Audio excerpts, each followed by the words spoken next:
Punjab किंग्सने IPL 2025 मध्ये सलग दुसरा विजय मिळवलाय। पंजाब किंग्स संघानं लखनौ सुपर जायंट्सचा 8 गडी राखून पराभव केला।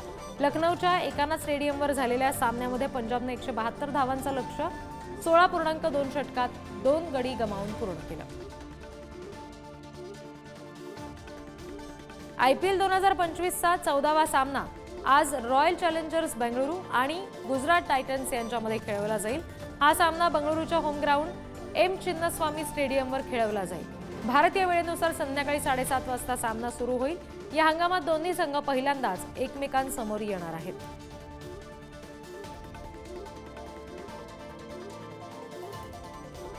क्रिकेट ऑस्ट्रेलियाचं सेंट्रल कॉन्ट्रॅक्ट जाहीर केलंय आणि या यादीमध्ये Pat Cummins, Josh Hazlewood, Travis Head, Usman Khawaja अशा 23 खेळाडूंचा समावेश आहे।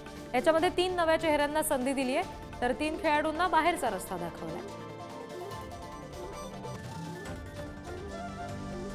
जसप्रीत बुमराहच्या IPL मधील खेळीबाबतची मोठी अपडेट समोर आली आहे। जसप्रीत बुमराह IPL मध्ये मुंबईकडून खेळणार की नाही असा चाहत्यांना प्रश्न पडला होता, तर बुमराह आणखी किमान 2 आठवडे तरी मुंबईकडून सामना खेळणार नसल्याचं सांगितलं जातंय।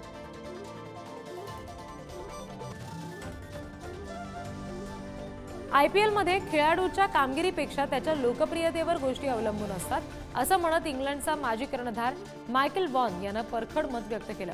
IPL मध्ये खेळताना जर तुमचं नाव रोहित शर्मा नसेल तर तुम्ही संघातील तुमचं स्थान गमावत आहात, असंही मायकेल वॉन म्हणाला।